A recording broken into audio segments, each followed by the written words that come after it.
Welcome to The Explainer. We've got a story for you today, and it's all about a radical transformation. We're going to talk about how music, devotion, and a totally revolutionary idea of equality set off this huge spiritual movement in South India.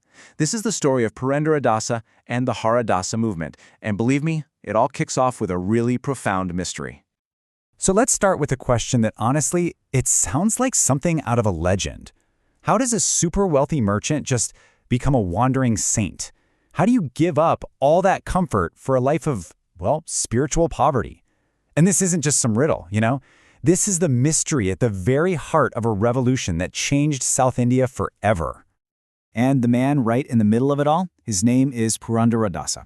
And we're not just talking about a career change here. His life was completely turned upside down, totally reborn. He went from being this powerful businessman to a composer for the divine. Okay, so let's set the scene. Picture it, 15th century India. Purandara Dasa is born into some serious privilege. I mean, his path in life was pretty much set in stone. He was going to inherit a huge family fortune, become a man of power, of success. A comfortable life wasn't just on the table, it was basically guaranteed. And then, something happened. We don't know the exact details. History's kind of kept that under wraps, but all the records point to this one single powerful event. They call it a strange mystical experience. We have no idea what he saw or heard, but what we do know is that its impact was total. It was so profound that it just shattered his entire world and made him turn his back on everything he knew. His money, his status, his future. Gone. Now, as we're digging into this story, our main guide is the incredible research done by Dr. M.V. Krishna Rao. His 1966 work is really the foundation for all of this.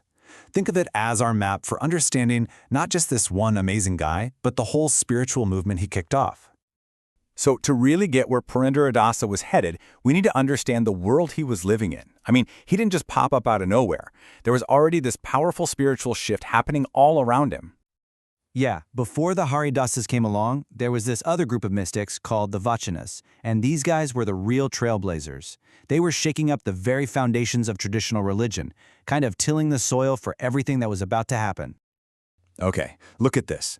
It's such a huge contrast, right? On one side, you've got the old way, philosophy that's super complex, kind of abstract, and really just for the educated elite. But the Vachana movement, they just flipped the whole script. They started talking about a God that was personal, that was loving, not some far-off idea. And they pushed for this radical idea of human equality over these strict social classes. They were making spirituality something anyone could feel and be a part of. And this right here really shows you how revolutionary they were. I mean, think about it. They flat out rejected the caste system, this rigid structure that said who you were from the moment you were born. They even had the guts to question the authority of the ancient holy texts. Instead, they argued that what really mattered was a direct, loving connection with God, this concept of bhakti, personal devotion. This was a message of spiritual freedom for every single person, absolutely groundbreaking. So it's on this foundation, this idea of personal devotion and social equality, that Purandara Dasa and the others built the Haridasa movement. They took all those radical ideas from the Vachanas and did something brilliant. They gave them a voice. An irresistible voice, actually, the voice of music. And their name, Haridasa, pretty much says it all. You've got Hari, a name for God, and Dasa, which means servant, servants of God. That's how they saw themselves, not as some high and mighty gatekeepers of truth, but as humble servants with a message to share. And their mission was so clear, so direct. They wanted to get spirituality out of the stuffy temples and away from the scholars and bring it to everyday people. So how'd they do it? Well, they used simple language that anyone could get. And their secret weapon? The universal power of music and poetry. Their stage wasn't some fancy temple, it was the street. And their audience? Literally everyone. And this is where our guy Purandara Dasa, the former merchant, finds his true purpose. This is where he becomes this absolute giant of Indian culture, earning a title that people still use for him today. I mean, look at his life. An incredible 80-year journey. Starts with all the money in the world, then hinges on this single moment of spiritual awakening. And the rest of his life, he just spends it wandering, composing, and singing. He ended up creating a treasure that was way, way more valuable than gold. So what made him so special? Well, he was what's called a Vajayakara.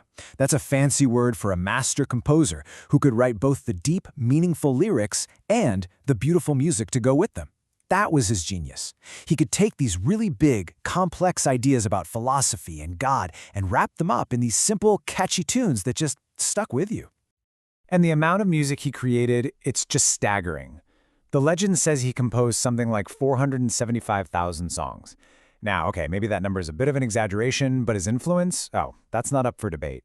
This massive library of music he created became the actual foundation, the bedrock of what we now call Carnatic classical music. No wonder they call him the father of Carnatic music. So, okay, here we are, centuries later. Why are we still talking about this? What's the real, lasting impact of this one man's strange experience and the whole movement that grew out of it? I think this quote from our source really just nails it. Their biggest achievement was that they democratized faith. They basically proved that spirituality isn't some complex puzzle that only scholars can solve. It's a feeling. It's something for everyone to experience, especially, like it says here, the man in the street. And that's really the legacy of the Haridasas, isn't it? It's this beautiful, simple, timeless message. They taught that the path to the divine isn't about complicated rituals or who you are in society. It's about love. It's about equality. And you can find it through art, through something as simple as a song that you sing, with everything you've got.